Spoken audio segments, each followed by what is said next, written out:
introduce Okay. you.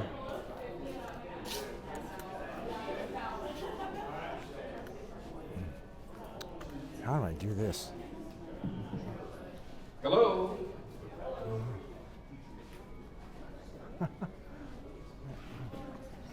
We were hoping for a sellout crowd, but unfortunately there's elder training and a few other things going on. Many of you may have seen my grand performance about a couple of weeks ago about my trip to Ukraine. And Bob Gamble is here today. Bob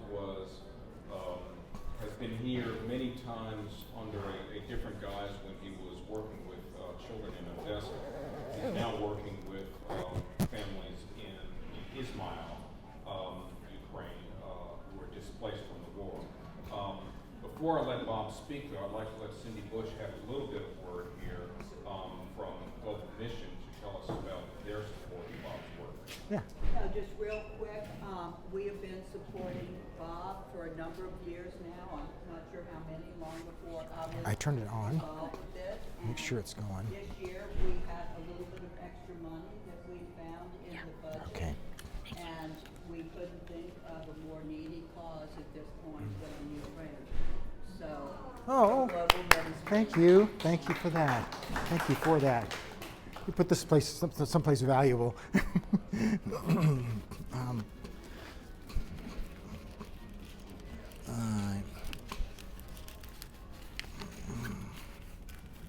So,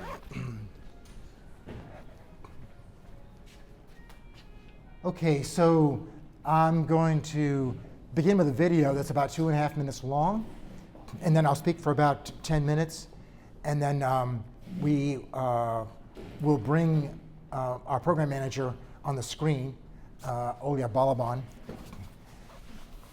who hopefully is standing by. At this time, so they're 8 hours ahead of us. So that would make it what time? 9 plus 8, 17, 5:30 right now in Ukraine. This is the middle of the Mothers Program, which goes from 3 until 6. So when we get her on the phone on the screen, it'll be like in 15 minutes from now, and they'll be probably just starting to break up some, but you may see them, the mothers that are there. It's a really important time. So here we go.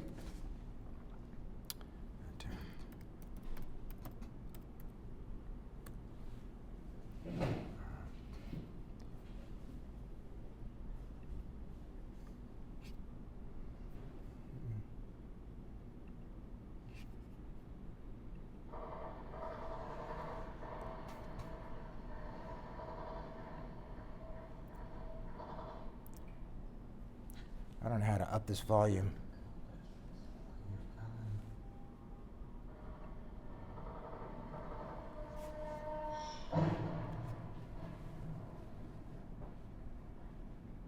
So that was a drone strike.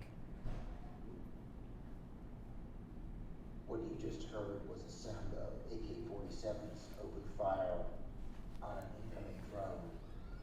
The sound of the drone itself approaching, shots fired again, the drone diving and exploding.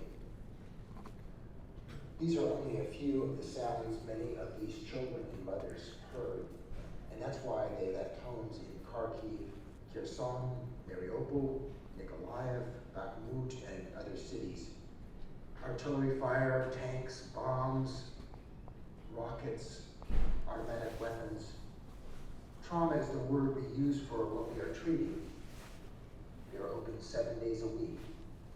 Tiny hands make crafts from tiny beads and strings. Adolescents play board games, watch films, and talk. Teens already understand the need to listen to each other. Some programs are led by psychologists. Mothers have a 3-hour program every Sunday afternoon. Talk with tea, singing, art therapy, and sharing in deeper levels of conversation. I show close-ups of faces because I want you to see what these people look like. I want you to share my empathy and care.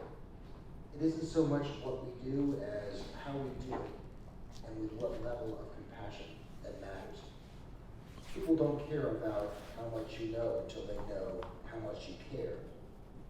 In the end, what is most important is that we have built a community of people displaced by this war who love and care about each other. They carry each other. That's how we heal trauma. That's how we put lives back together. People change people.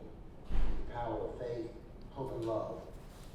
I am Robert Gamble, Executive Director of This Child Here.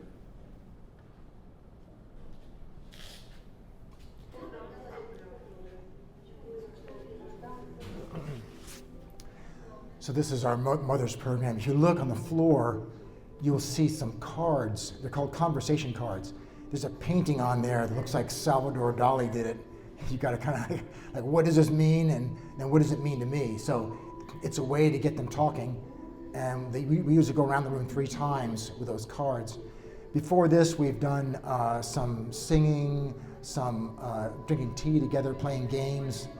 Then the last thing we do is bring out the paints, and they have a theme that they, paint toward. It could be something like, what's my future, or what's important to me, or these kinds of things. There's just a couple of pictures, 2 pictures from camp.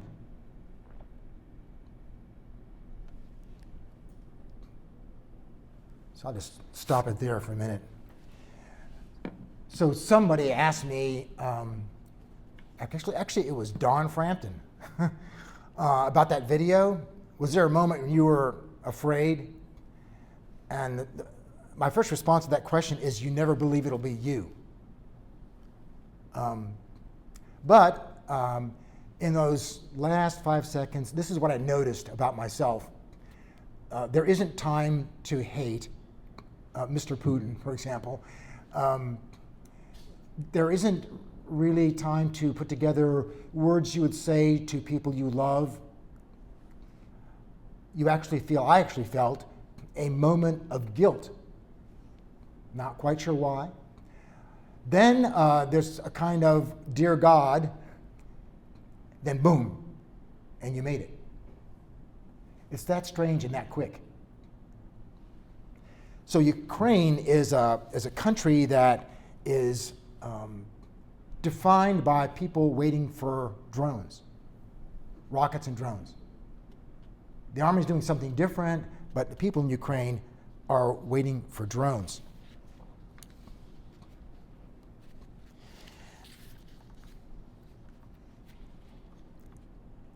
I'm a Vietnam era veteran, but I never went to Vietnam. I'm a veteran of this war, but I don't carry a gun. I carry a camera and a cell phone and a laptop. But I'm a veteran of what people are experiencing in this war. And I know what it's like to live in safety in America and speak out against a war. Because starting with the war in Nicaragua, I'm going to be the guy who helped stop the war. But it's different when you live in a place and work with people you love, who are losing those they love, their family or friends, in a war. Now, most times when these drones or rockets are set off, nothing happens. They don't come to you. And I'll just tell you briefly what happens on my cell phone is that I get a message every time there's an air raid in the Odessa Oblast of Ukraine. It's a big chunk of land. Then I go when I get that air raid, air alert, then I go to another app called Telegram, and I go to a part of that called Monitor, and I touch that, and I can see what happened, what's happening. So here we go. Let's just take a look at the last. You just tap it, and oops, yeah, there we go. Well, I must not have a really good connection here. For some reason, I'm not getting what I need. Usually it translates to English. Here we go. There's no reception in this room. It's hard. Reception's hard. Oh, that's going to be difficult for my Viber call then. Maybe I can. I'll work on a connection for you. It's funny. I've got a Han Solo. I'm connected to Han Solo, but it's not. I'll work on a connection for you. I have a secret. Okay. Anyway, I go to an app and it tells me what just happened. A MiG-31 took off, or drones were launched, and I can follow that app. It takes an hour and a half for it to get from where it's launched to where we are. Now, the church has a calendar, and you all know that the upcoming season is Advent. And those 4 Sundays prior to Christmas, the word Advent means arrival or coming. And so this first Sunday of Advent will carry a message. Yeah, I think the text could be Mark 13 coming up on first Sunday in Advent, which is the first Sunday in December, I believe. And it's that text that says, the sun will be darkened, the moon will not give its light, the stars will fall from the sky, heavenly bodies will be shaken. And we always begin that Sunday with end of the world stuff. And we end the sermon with beginning of hope, the birth of the Christ child. Now, my favorite writer, Frederick Buechner, wrote about Advent. What's coming upon the world is the light of the world. That's the comfort of it. The challenge is that the light has not yet come. Only the hope for the light has come. Only the longing for it. In the meantime, we are in the dark, and the dark, God knows, is also in us. We watch and wait for holiness to heal us and hallow us and liberate us from the dark. So life in Ukraine is like living life in Advent. There's this dual message. There's the eve of destruction, and there's also at the same time the hope of a new Ukraine. So people in Ukraine live in that tension all the time. I talk with mothers who fled from the east to the west. So I'm all the way west in a town called Ismail. I have to show it to you on the map, but if you look at my hand, this is like Ukraine. We got Crimea right here, and we have Odessa, then we have Nikolaev, then Odessa, then Ismail's all the way over to the west, and the Black Sea's down here, and Russia's here, and then you got Poland, Hungary, Romania, Moldova, all sitting over here. And literally, I look out the window and I see the Danube, and on the other side is Romania. People are coming from the east, where the fighting is, to the west. And every time there's a new scene for fighting or heated fighting, more people come. At the beginning, there was lots of people. It's slowed down a lot now because the war has really slowed down right now. It's kind of a standstill. So people are coming across. But these are the stories I hear. One woman said, in my brother's house, 3 Russian soldiers took over. They kicked him out, and they said, why do you have 3 TVs? And what's a microwave? Mother and child in the line ahead of me, a woman said, had different last names. The Russians took the child away. Family had been evacuated. They thought they were free to go, didn't stop in time for the next checkpoint. They were all shot. 4 adults and a 1-year-old child killed by Russian soldiers. Russians broke into my grandmother's apartment, and they ate all her food, and they stole her socks and blankets. And they went to the bathroom, or they went to the toilet in a bowl in the kitchen, even though there was a bathroom. So you're getting an idea about a lot of these Russian soldiers coming. This thing just went off on me. I don't know. I think I'm lost my microphone here. Oh, yeah? I saw its battery was low. Oh. You can use my Viber if you can get in touch with Oyo on my Viber. Okay. All right. Let's see. So you got. Yeah, it's dead. Sorry. So a Russian soldier asked me, why do you want to leave? And my mother said, my daughter graduated and she wants a diploma. And his question was, why do you need a diploma?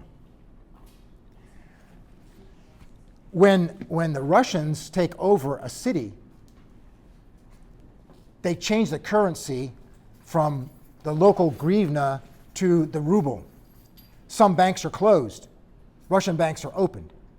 The streets get renamed. The history books get changed in school. Only Russian language is taught. So they get in there and this is the propaganda that gets used. So Ukraine fights, literally, with rage at this kind of stuff and right on their side. That's how they feel about this war. Now, it's important to notice that in our lives, most times nothing happens. We all know about traffic accidents and ice caps melting and Hawaii's on fire, and there's shootings and more shootings, but it's never going to be me. You never think it'll be you.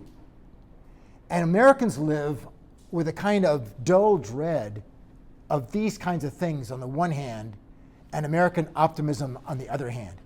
Now, if you travel at all, and you speak to people in other countries, they all know about American optimism. It's in all our films, it's on all our books, but Ukraine did not get taught that. I mean, it's hard for us to imagine, but Ukrainians didn't grow up with American optimism. There's all kinds of study you could do about Russian literature and culture to try and figure that out, why that's the case. But it is the case. Now, Alexander Sherba was the ambassador from Ukraine to Vienna. And he wrote an essay, and on that essay, I'll quote a few things. This feeling of defeat, historical brokenness, is a century-old background of our history. Picking our wounds is our routine. But now, he says, Ukraine has a chance.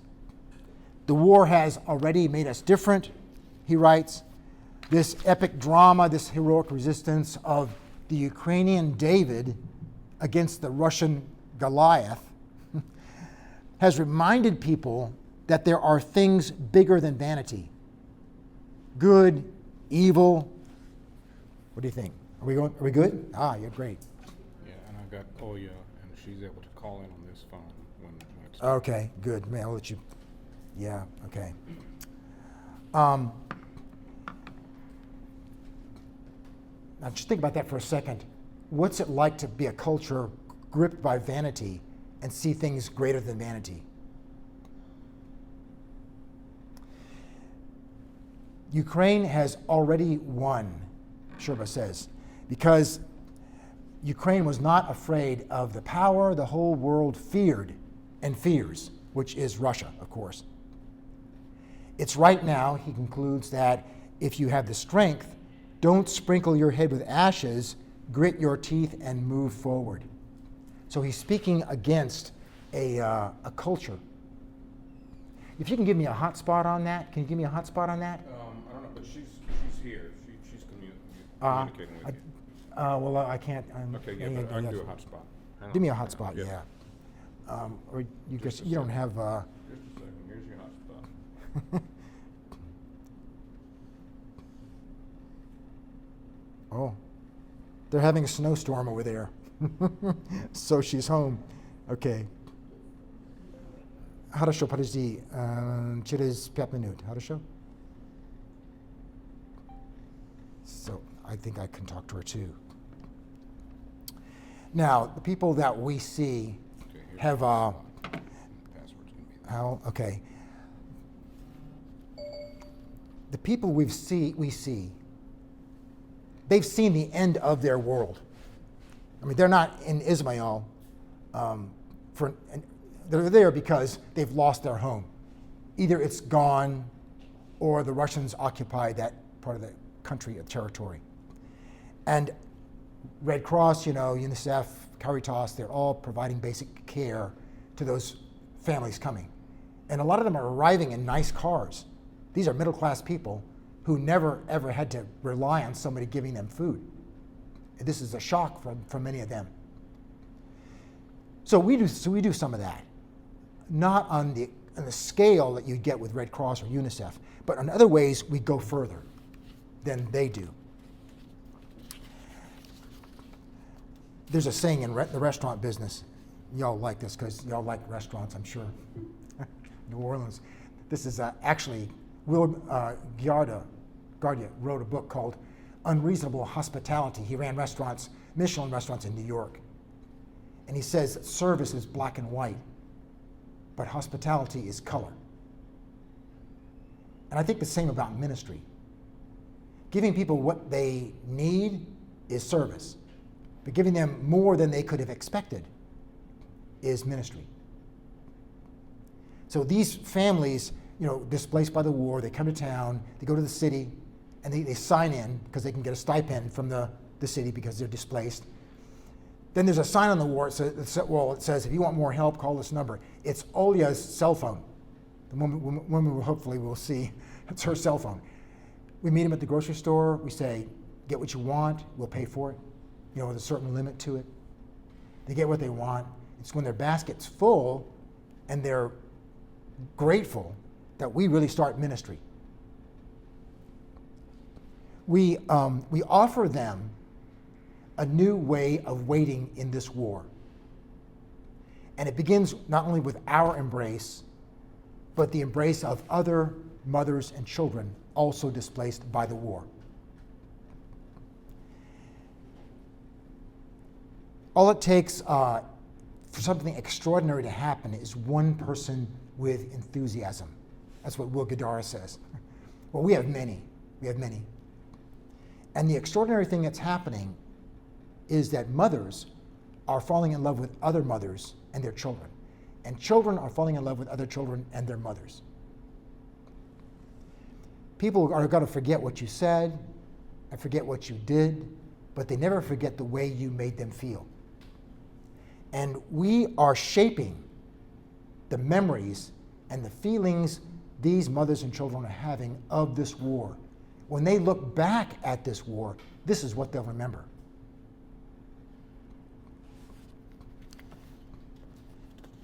It was Masha, the mother of Ilya and Alasia, who said it best. You didn't just give us what we need, you did the impossible. You made us family.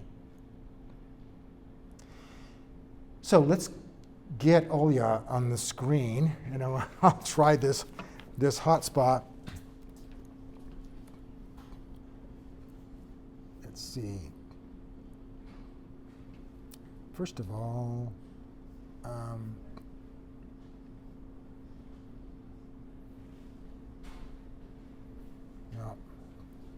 where's my Wi-Fi? Beats me.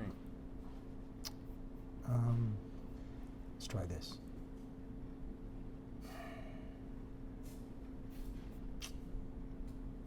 Well, here, Wi-Fi. And see if you can find. iPhone 13? No. No. There you go. AB? Yep.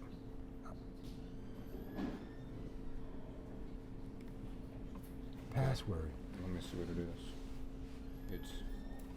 Oh wait, share hotspot. You're in. Cool. Okay, great. Okay, it's going to spin a little bit. Uh-huh. All right, we're connected. Let's try. Okay. So I wonder how we Oh, are. she can contact you because I told her to contact me.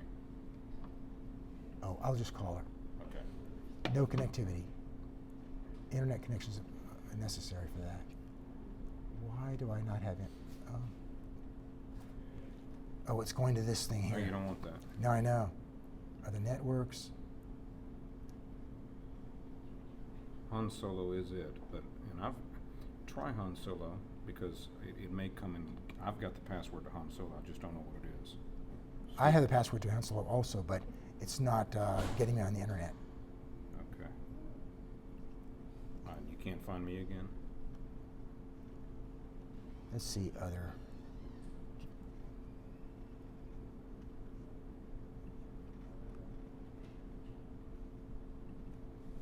that works.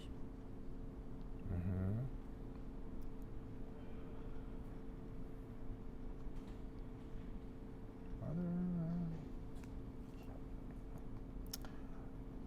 Well,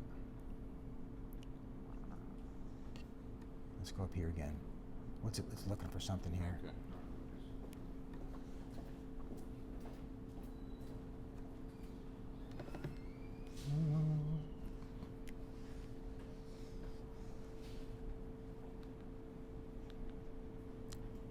Yeah.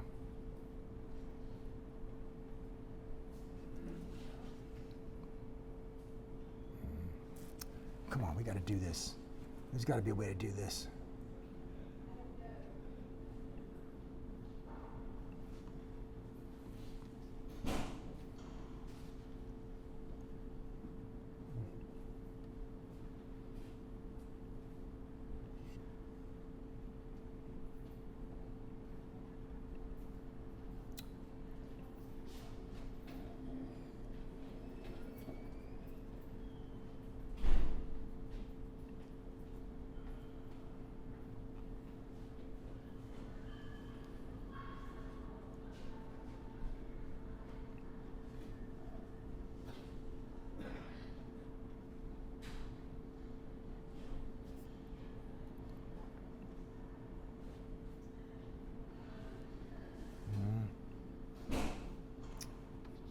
So where do you get cell phone reception? Over here somewhere?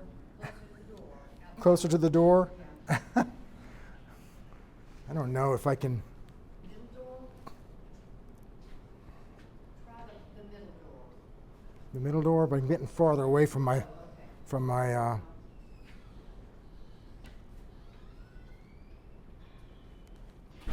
Let's see if that helps at all.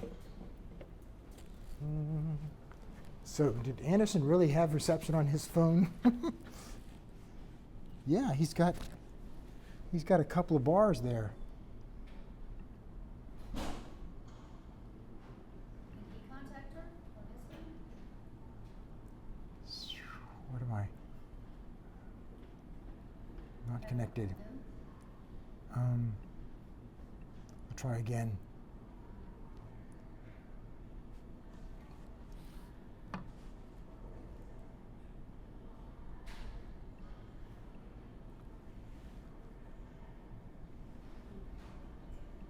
I'm not.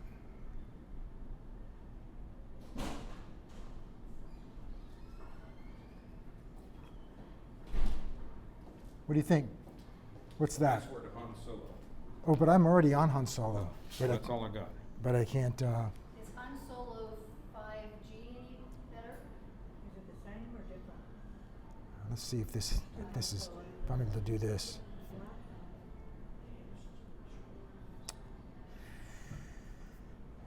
No. Okay, Han Solo 5G.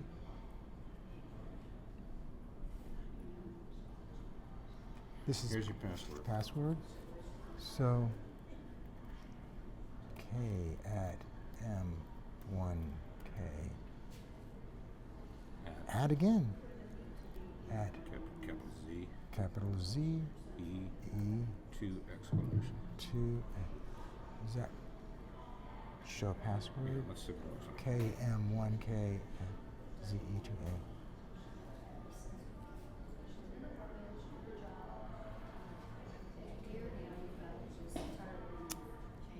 It's not the right password.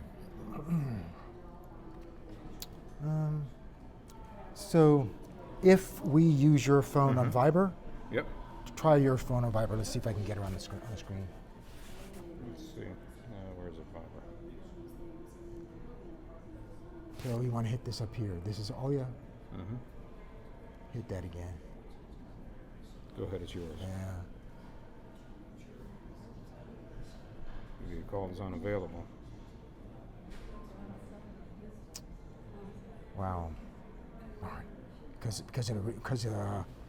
why is it unavailable? There you go. But that's a video call from us. Where is it? She's up here.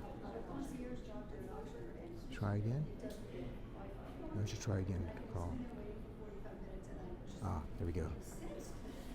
Okay, now I don't know what to do with that. It's volume.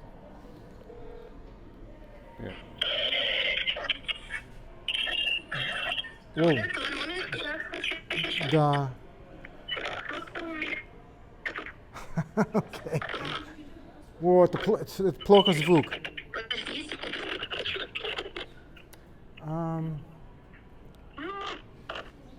Ты видишь меня?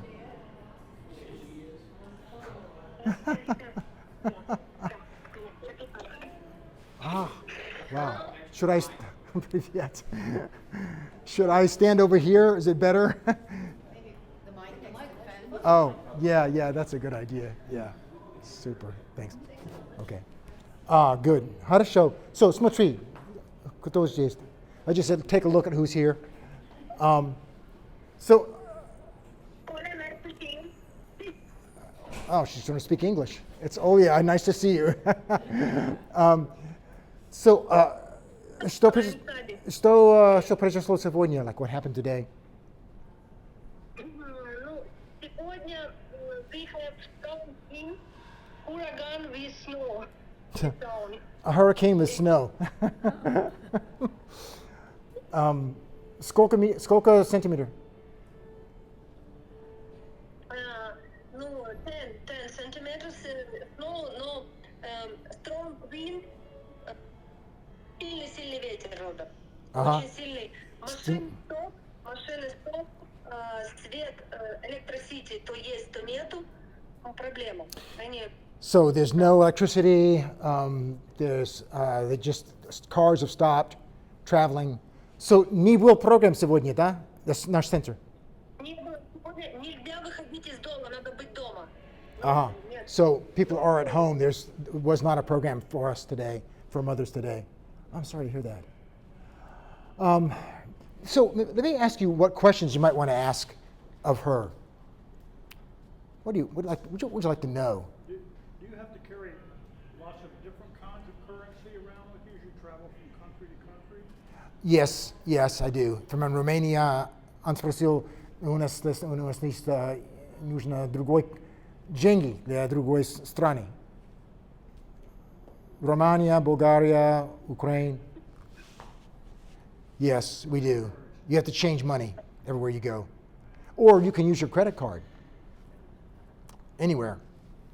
Yeah, when Yeah. I traveled, I used my credit card, and there was an off-the-books money changer who was happy to exchange $100 bills into. Они спросили, как мы изменяем деньги. But the credit card worked just fine. Да. Yeah, this is suspicious-looking guy that changes your money. What other questions would you want to ask? Что? Скажи, что банки работают, банки у нас работают, work банки, но нет валюты. Вот я иногда неделю, 1 week, 10 days, I wait dollars.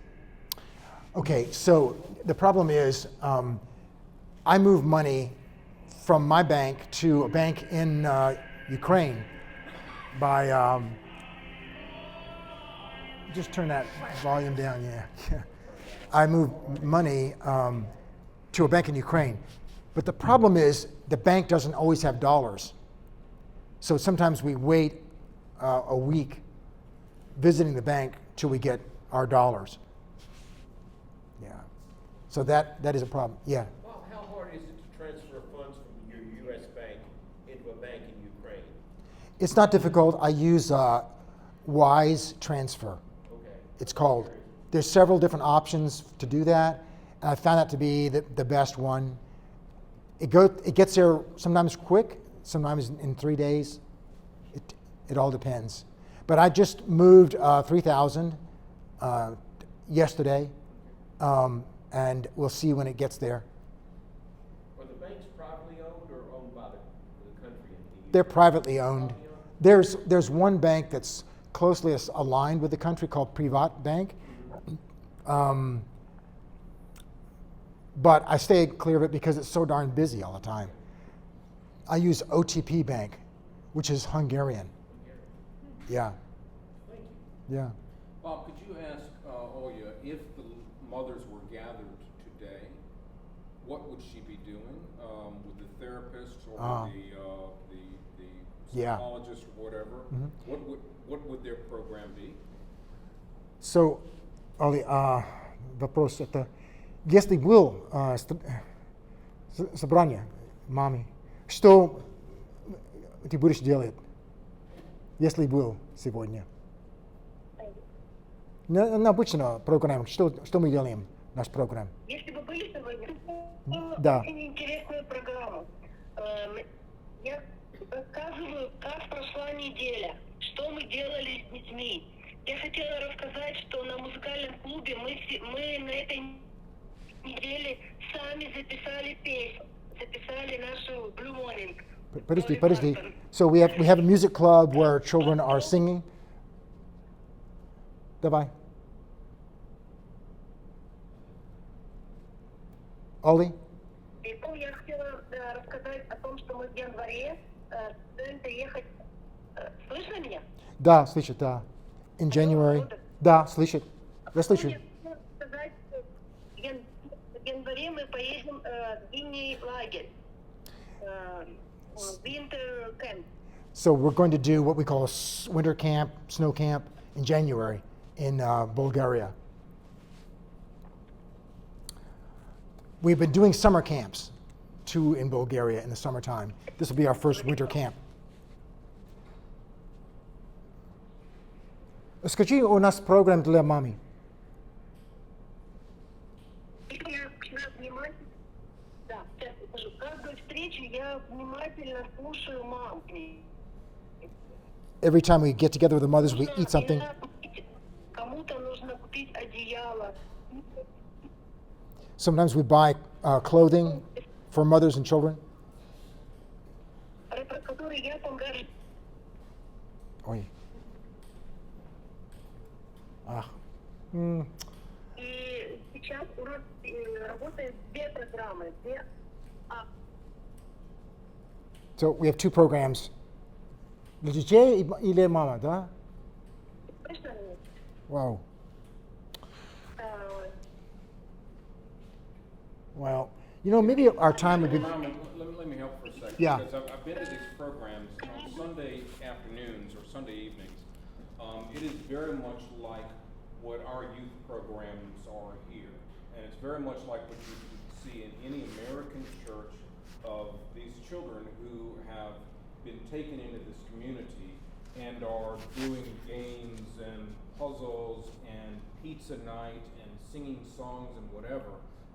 It's very much like what we would see here, and I think that is part of the community that Bob is building over there, is the comfort of that group setting that allows them to have their sense of normality that they left behind in Donetsk and Mariupol and what have you, and they're now here in Ismail doing exactly what they wanted to do back at home, but they've been displaced in doing it here, and the mothers are receiving or taking part in some therapy is the wrong word, but it's close I've got, but they're working with psychologists and what have you, who are helping them work through some of the challenges that they've had. One of the neatest things I saw was that pictures that Bob showed us when he was here in November were very horrific pictures of missiles that the children drew, of missiles coming through their windows and neighborhoods burning down and what have you. The pictures that I saw when I was there in June were happy pictures out in the countryside, at McDonald's, on the Eiffel Tower. And that's what has happened with these children, is that Bob's organization has brought them from the horror that This they is left impossible. behind in the East to some sense of regularity and normality that they can have in a relatively peaceful Ты area, слышишь меня? drones notwithstanding. So that's what they're doing on Sundays, that unfortunately the translator doesn't Yeah. help us with. I think we're gonna have to let her go. Just the quality is so poor. Okay. Yeah, you can turn that off. Yeah, go ahead. Yeah. I want to share a little bit about the music program is something I hadn't heard about before. And the young lady that's playing the piano that stopped. Yeah, yeah. So we brought, if in those images that you saw, you might have seen a young man, he's 19, that looks very Asian. There's a nice clean picture of him. So he's from William and Mary College, came over in the summer to spend a week with us. There's also a picture of a guy with red hair, and he's in the middle of a bunch of kids, and he has a guitar, and another picture, he's 19 also. He spent a year at University of Maryland. He came in the summer, and he came back for 3 months. During the war, he came back to spend 3 months with us. So his job was spend time with kids. So we asked him to start a music program, which he did. We bought guitars. We have like 4 or 5 guitars, kids playing guitars. We got a keyboard there to play. They play and they learn how to play guitars. And then we kind of upped the ante a little when we bought 4 microphones and a mixer so they can make music. And Anya she's 21. She runs our facility, manages our building. And so she's playing the piano with this music group. And I just watched her one time when one girl was playing guitar, couldn't do very well, and she started to cry. So Anya goes over to her and takes her hand, sits her down next to her, holds her hand, with one hand, and the other hand plays the piano. But this music program for us has really taken off. And they're learning American songs. You ever hear that song called "I Can See the Light in a Clear Blue Morning" by Dolly Parton? I heard it sung as an anthem in New York City at Fifth Avenue Presbyterian Church. So they're learning that. So that's been a really great part of our program. We have that 3 days a week. We also have English classes that have become very popular. So we're doing that also 3 days a week for kids and for mothers. Because we have the option now of sending kids to college for free. So Pomona College in California, Caltech in California, NYU, Dartmouth, Trinity, Smith, these are all colleges that are offering 4-year education, free ride, fully paid for. To get into that program, our kids have to pass an English test, a level of English. So they just went to Romania and took the test. The scores are not quite high enough. Well, even though they can speak English, they got to get a little higher score. So this young man from the States was like working with them daily, trying to get their level up in English. So if they can do that and come to the States, that'll be a game changer for their rest of their lives, of course. So we have 4 girls and 1 boy that are going to be 17 next fall that could qualify for that. If they don't make it in this time, another year of studying English, try the next year. So, but our program consists of things like those things, plus a lot of, as you saw, handmade stuff. Little kids are making things. Then there's exercise. There's yoga and art, all kinds of art stuff to do with kids. The Body Keeps Score. Anybody heard of that book? Yeah. Basically, Bessel van der Kolk, who wrote that book, van der Kolk, said that trauma damages you emotionally and then physically. But it works the other way. What you do physically can help you heal from trauma. And so a lot of this is tactile. What kids or adults need to do is tactile. One of the most important things we do is take them to the sea in Varna, Bulgaria, and you get in the water, get them in the Black Sea. That you imagine a kid that's been listening to explosions for 2 to 6 weeks under a building, just boom, boom, boom from the war. Then he comes. They get out of there. They get over to the west. We get them in the sea. Put goggles on them. Go underwater. Silent. This is also therapy for them. Yes. Your space, how many can you accommodate on any given day? I feel like I've seen pictures, but multiple rooms? We have 3 rooms. Right. There's a room with a ping pong table in it down here. There's a room with carpet right here. Then in the back, there's that room with that rubber, blue and yellow rubber floor on it. So we could have like about 50 people in there at a time. Sometimes we have 30 mothers in there in that particular room, some there and some in the other room. And all day long we have kids coming. The day's divided into 4 time periods, 2 morning, 2 afternoon classes. And kids are divided into 4 age groups and that fit into those classes. Yeah. Do you have any deaf children? No, we don't. But we have autistic and Down's children. And we have a special program for those kids on the tennis court. So in the late spring, early fall, and summer, our sports are outside, and it's at a tennis facility that they have sports at.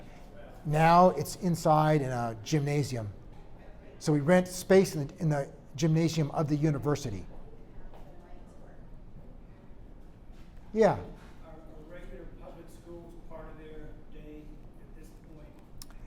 Yes, it is. They are. For a while, COVID shut them down for a while, and the war came, all kids went to distance learning, and there's been a lot of that also in Ismail because families were living in the dormitories of the college. So they were online on the cell phone for school. But now school's in person, as long as there's not an air raid at the time. And that prohibited school for us because there was not a shelter near the school. Air raid comes, you're supposed to go in a shelter and wait till you know what happens. One of the things that the families like very much about this program, and the reason they're not in Poland or Germany or Bulgaria or Romania is because in those countries they would be considered refugees and an imposition on the social services in those countries. While they're staying in Ukraine, they are displaced from their homes in the east, but they're still able to take advantage of the social services that are available to them as citizens. Therefore, they can get into schools and take advantage of the social services and the medical services that are available there. What they need is Bob's work to help organize and direct them. You know, Bob's not running a hospital, Bob's directing them to a hospital, and Bob's directing them to social services and directing them to schools and helping them find housing. The city does most of that, really. They just direct them, but they show up looking for help, and that's what Bob's organization does. So that's important to notice that we work just with displaced people. There's a lot of folks in Ismail, but we help people that are displaced by the war. If you leave the country, you're a refugee. And they face the same decision you would have to make. Do I go to Poland? Or the better place to go to is going to cost you more money. Germany is great to go to for school, so forth, but it's going to cost more money to live there. Do you want to live there having to beg for money from people all the time? Most people don't want to do that. So they can live in Ukraine more comfortably than another place like that. Yeah? Did you lose any children to COVID? No, not that I know of, no. It's really hard to know what happened with COVID in Ukraine. The statistics just aren't there. How many died of COVID? How many died of pneumonia? For example, it's just really the way the numbers are kept. But I don't know anybody over there that died of COVID. But that's doesn't mean anything really in terms of the people I know. I do know people who've lost family for the war. It's just tragic, you know. The girl that was teaching us vocals, her brother plays violin, and he would play at the market all the time, and had a box there. He's 22 years old playing the violin. Joined the army, and in 3 months he was dead in Bakhmut. So that was really tough.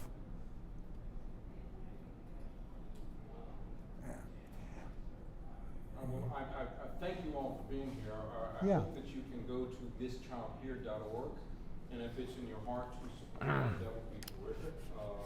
I've been there. Bob does great work with limited resources, and he's a true champion of what this church is all about. I just should say a word about this. This is something like mothers do in the art program on that Sunday.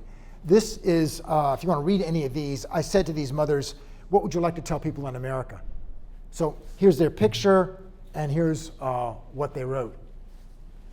Here are our students trying to go to college. This page is here. Anastasia, Dasha, this girl has a beautiful voice. Andre, Zhenya, and Yana. So these 5 are trying to get into university in the States. And this is my card, but it doesn't have my email on here, I noticed. But the website has it. So I'll hang out here for those that have more questions. Thank you so much for time to speak. Appreciate it. Yeah.